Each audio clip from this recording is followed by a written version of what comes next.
आसान है। Good morning students, कैसे उम्मीद करता हूँ आप सभी अच्छे होंगे। प्यारे बच्चों, यदि अब भी दूर सवेरा है तो इसमें कसूर तेरा है।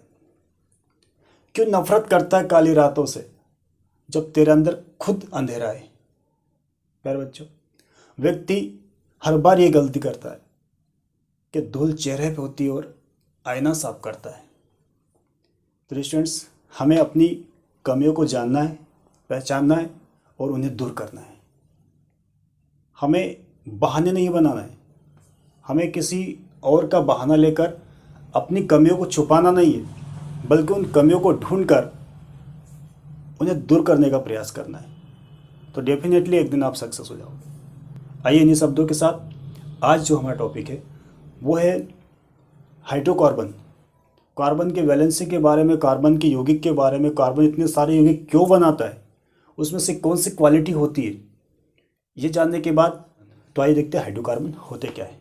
तो प्यारे बच्चों, यदि आपने हमारे इसके पहले वाले वीडियो आपने नहीं देखे तो प्लीज़ आप देख लीजिएगा, क्योंकि आज का जो हमारा टॉपिक है वो पिछले वीडियो से कहीं ना कहीं संबंध रखता है ना। हमने कार्बन के बारे में बहुत सारी जानकारी इसके पहले जान ली है और हमने पढ़ लिया है, ठीक है। तो आज जो हमारा टॉपिक है स्टूडेंट्स वो है हाइड्रोकार्बन। और हाइड्रोकार्बन इसलिए आपके लिए ज़रूरी है क्योंकि IUPAC नोमेनक्लेचर जब हम पढ़ेंगे तो आपके बहुत ज़्यादा मदद करेंगे, ठीक है। तो आज हाइड्रोकार्बन होते क्या हैं, कितने प्रकार के होते हैं और हम इन्हें कैसे याद कर सकते हैं, इनके फार्मूले क्या है, कौन कौन से कंपाउंड्स हाइड्रोकार्बन में आएंगे, ये सब जानकारी आपको मिलने वाली है। तो यदि आपने हमारे चैनल को लाइक, शेयर और सब्सक्राइब नहीं किया तो प्लीज़ कर लीजिएगा, ठीक है, ताकि आने वाले वीडियो आपको समय पर पहुंच जाए। तो आइए देखते हैं हाइड्रोकार्बन होते क्या है। तो स्टूडेंट्स, हम बात कर रहे हैं हाइड्रोकार्बन की। तो हाइड्रोकार्बन नाम से स्पष्ट होता है, हाइड्रोजन और कार्बन, ठीक है। तो इसकी डेफिनेशन हम यदि दें तो ऐसे कार्बनिक यौगिक जो कार्बन और हाइड्रोजन से मिलकर बने होते हैं। किनसे मिलकर बने होते हैं? जिनमें केवल दो एलिमेंट हो। कौन कौन से? एक तो कार्बन हो और एक दूसरा कौन सा? हाइड्रोजन हो।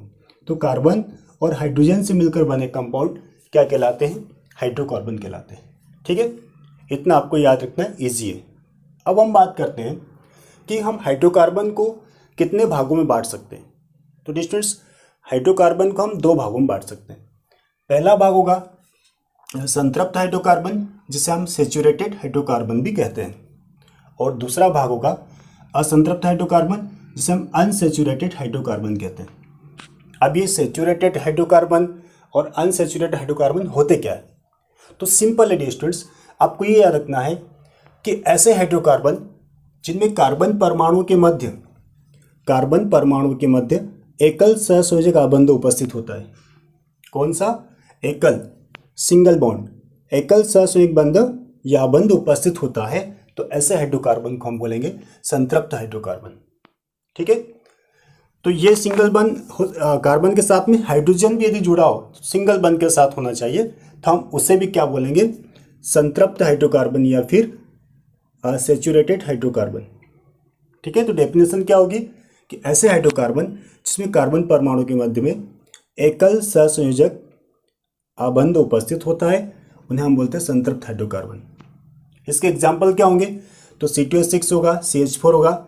इनकी स्ट्रक्चर कैसे होगी, बंध कैसे दिखाएंगे, ये अभी हम थोड़ी देर बाद इसको पढ़ने वाले हैं। संतृप्त हाइड्रोकार्बन को हम एल्केन के नाम से जानते हैं। किसके नाम से जानते हैं? एल्केन के नाम से। संतृप्त हाइड्रोकार्बन का एक सूत्र होता है, फार्मूला होता है, जिन्हें हम सूत्र के माध्यम से दर्शाते हैं। तो देखिए इनका सूत्र कौन सा है?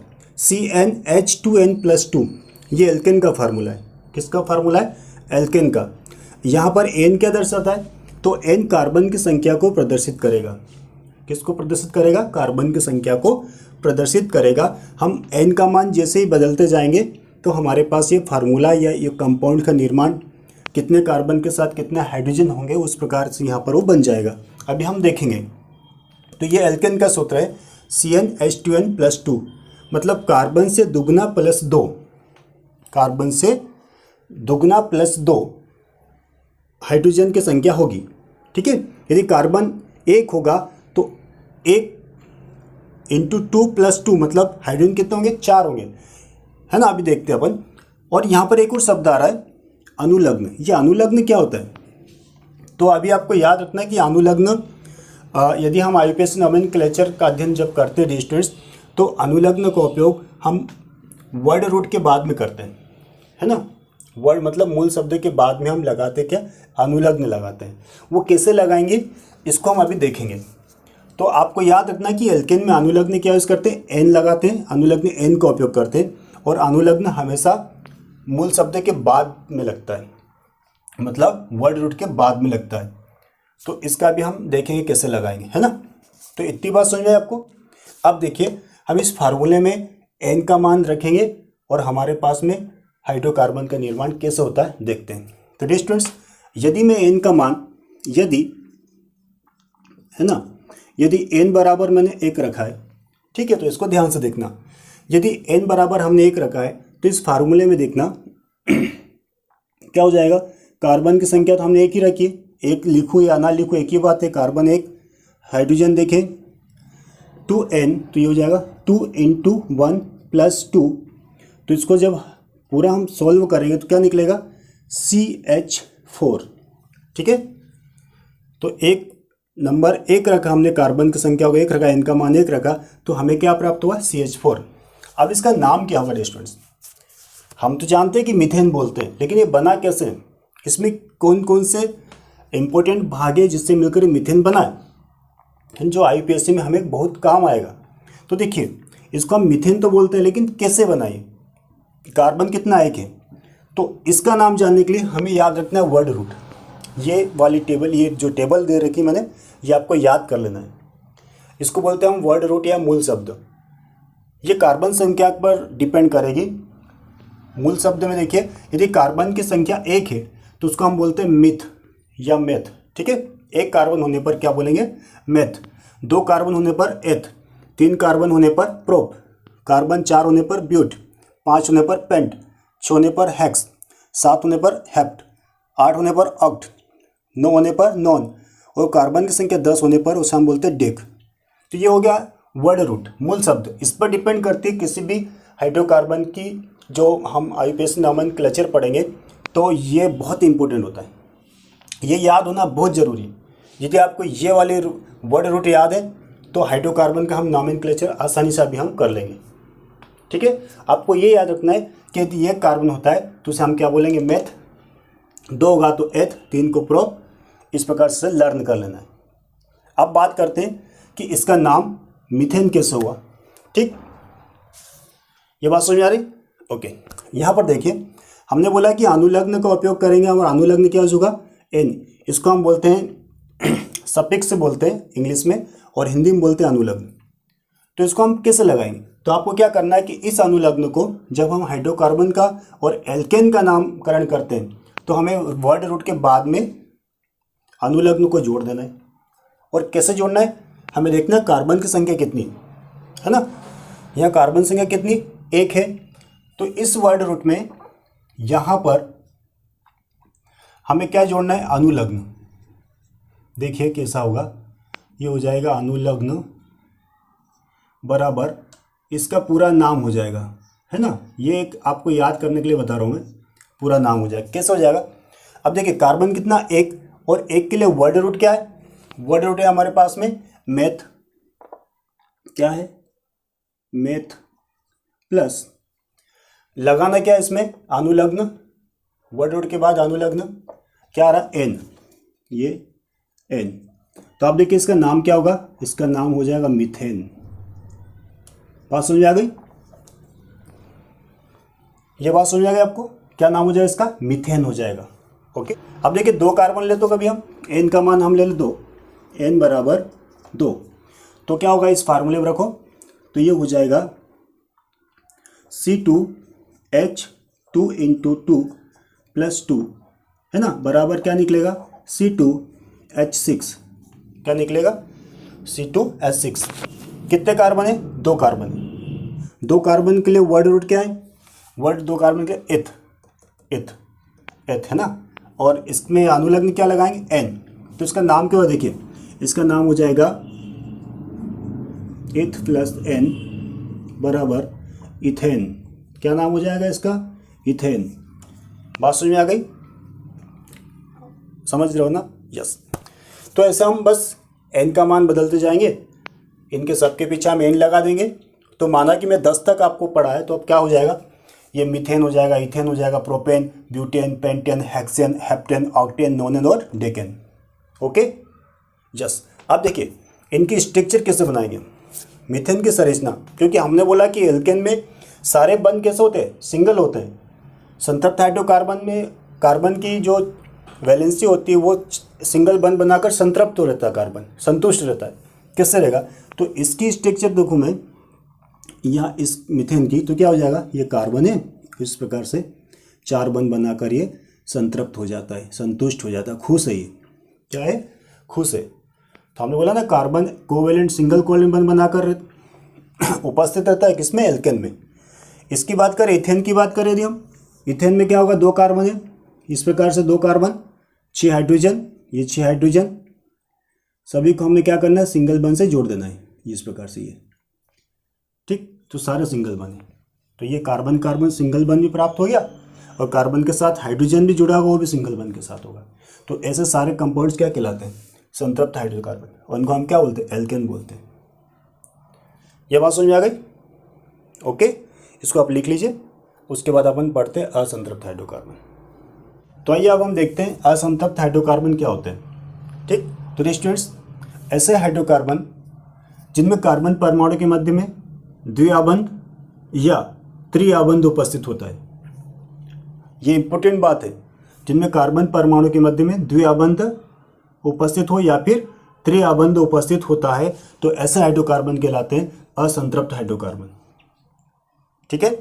और असंतृप्त हाइड्रोकार्बन को हम 2 भागों में बांटते हैं, एक होता है एल्कीन और दूसरा होता है एल्काइन, ठीक है। अब एल्कीन किसको बोलेंगे, तो ऐसे हाइड्रोकार्बन जिसमें कार्बन परमाणु के मध्य द्विआबंध उपस्थित होता है, तो ऐसे हाइड्रोकार्बन कहलाते हैं एल्कीन। तो एल्काइन किसको बोलेंगे, दिख ही रहा है, ऐसे हाइड्रोकार्बन जिनमें कार्बन परमाणु के मध्य में त्रिआबंध उपस्थित होता है, तो उन्हें हम बोलते हैं alkyne. Is it clear, yes. इसमें एग्जाम्पल C2H4 C3H8 आ जाएगा, कैसे आएगा अभी हम बनाएंगे इसको। इसमें एग्जाम्पल C2H2 C3H4, ये एथाइन होता है, ये प्रोपाइन होता है, ये एथीन होता है, ये प्रोपीन होता है, अभी बना देंगे हम, ठीक है। इनका सूत्र देखिए, इसका सूत्र होता है एल्किन का CnH2n, और इसमें अनुलग्न यूज करेंगे इन, यहाँ पर एन क्या था, यहाँ पर करेंगे इन, ठीक है। और एन क्या है, एन वही बात है, यहाँ पर भी कार्बन की संख्या। चलो हम एल्किन की बात कर लें। देखो बात समझ आ गई, एल्किन क्या है, ऐसे असंतृप्त हाइड्रोकार्बन होते हैं, कैसे होते हैं, असंतृप्त हाइड्रोकार्बन होते हैं जिनमें कार्बन परमाणु के मध्य में द्विआबंध उपस्थित होता है, क्या कहलाते हैं, एल्कीन कहलाते हैं। देखो यदि मैं एन का मान 1 रखूं, तो स्टूडेंट्स एल्कीन का निर्माण एक कार्बन के द्वारा नहीं होगा, क्योंकि हमारे पास में एक बंधन है कि इसमें कार्बन कार्बन परमाणु के मध्य द्विआबंध उपस्थित होना जरूरी है। यदि मैं 1 कार्बन रखता हूं तो मुझे दूसरा कार्बन कहां से प्राप्त होगा, इसलिए ये संभव नहीं है ना। तो मैं क्या करूंगा, एन का मान हमने रख दिया 2, एन का मान 2 रखा, इस सूत्र में रखते हैं, क्या होगा देखिए, C एन का मान 2, H2 इंटू 2, तो क्या निकल आएगा देखिए यहाँ पर C2H4, ठीक है। क्या निकला, C2H4। इसका नाम क्या होगा, इसका नाम देखो सिंपल है, 2 कार्बन है, फिर हम जाएंगे वर्ड रूट पे, 2 कार्बन मतलब एथ, ओके। फिर जाएंगे हम अनुलग्न पर, अनुलग्न इन, उसके बाद जोड़ के पूरा नाम लिख देंगे, तो इसका नाम क्या होगा देखिए, एथ प्लस इन इक्वल क्या हो जाएगा देखिए, इथेन, एथीन, सॉरी क्या हो जाएगा, एथीन, ओके। इसका नाम क्या हो जाएगा, एथीन। और इसको एक और जनरली हम इसको पहचानते हैं एक नाम से, जिसको बोलते हैं एथिलीन। क्या नाम है इसका, एक और एथिलीन के नाम से भी जानते हैं। यह बात समझ आ गया। एन का मान हमने रखा 3, इसको अभी छोड़ो इधर, है ना, एन बराबर 3, तो सूत्र में रखेंगे तो क्या हो जाएगा, C3H2 इंटू 3, तो क्या मान आ गया, C3H6, ठीक है। इसका नाम क्या होगा देखिए, 3 कार्बन है, तो 3 कार्बन मीन्स प्रोप, तो ये हो गया प्रोप, अनुलग्न क्या इन, ये इन, तो इसका नाम क्या होगा बताओ, इसका नाम हो जाएगा प्रोपीन। क्या हो जाएगा, प्रोपीन।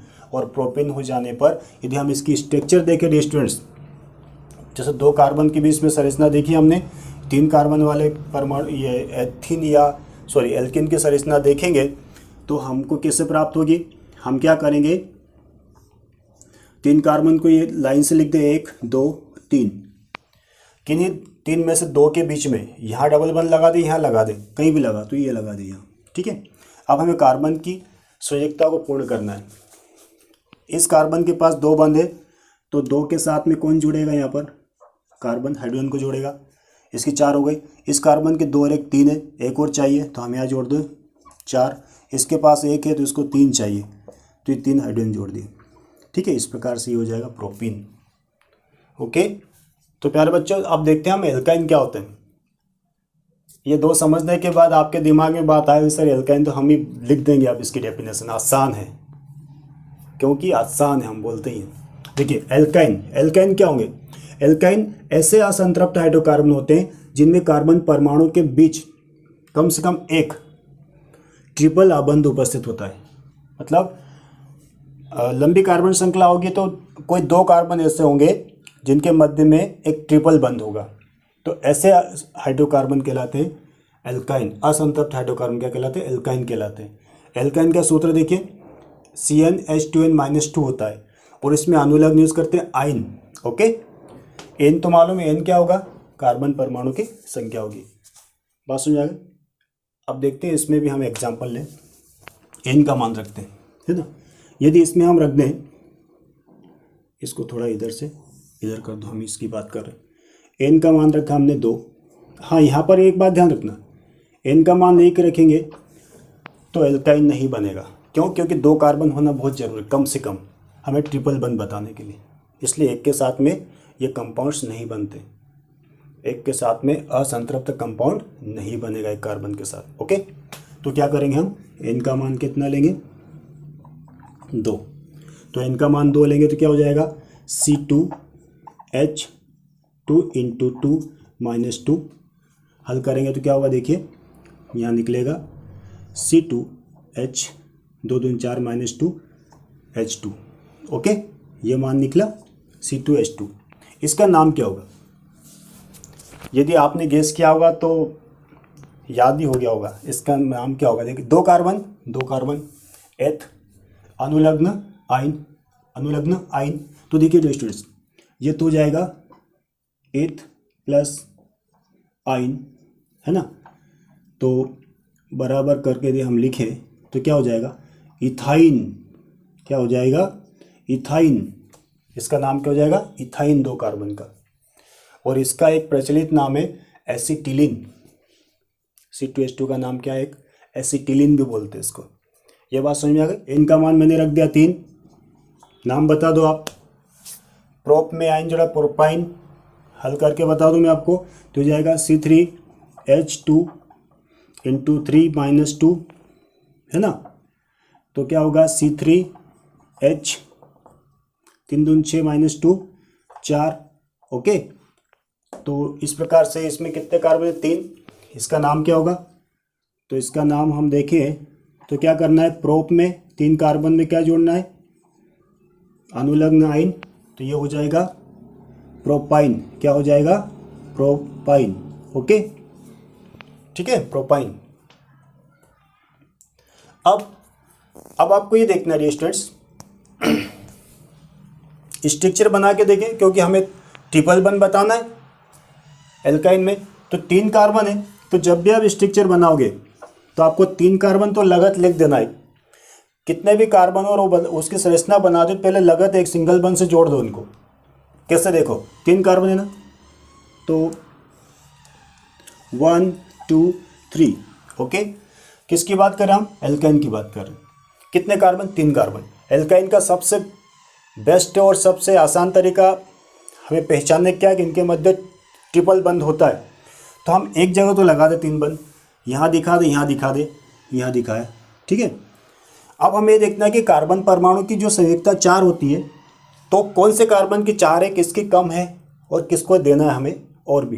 देखिए ये कार्बन की बात करें तो इसमें 3 बंध है, मतलब इसकी वैलेंसी एक और बची है, एक बंध और बचा है। इस बीच वाले की बात करें 3 और 1 4, ये संतुष्ट हो गया, मतलब 4 बंध बन गए फिलहाल। वैसे असंतृप्त है ये कंपाउंड, पर अभी इसके 4 बंध हो गए। लेकिन इस कार्बन की बात करें तो इसके पास एक ही बंध है, इसको कितने बंध चाहिए, 3 और चाहिए।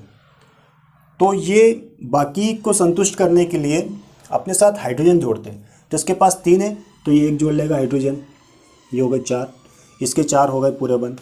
इसके पास 1 है तो 3 हाइड्रोजन जोड़ लेगा। ओके, इस प्रकार से तो इस पर इसकी संरचना हो जाएगी। हम ये 2 कार्बन वाले की भी बात करें, इसकी 2 कार्बन लिखे हमने पहले, एकल बंध से जोड़ दिए। अब शर्त क्या है एल्काइन की, ट्रिपल बंध उन्होंने लगा दे, ट्रिपल बंध ये लगा दिया। अब क्या करें, देखिए दोनों के पास में, इसके पास 3 बंध है, इसको एक और बंध चाहिए तो किसको जोड़ेगा, हाइड्रोजन को। ये भी किसको जोड़ेगा, हाइड्रोजन को। बात समझ में आ गई। तो स्टूडेंट मैं समझता हूँ कि IUPAC नोमेनक्लेचर जब आने वाले हैं अभी, वो आपके लिए बहुत आसान हो जाएगा यदि आप हाइड्रोकार्बन को अच्छे से समझ लोगे। ठीक है, आई होप, मैं उम्मीद करता हूँ ये वीडियो आपको समझ आएगा।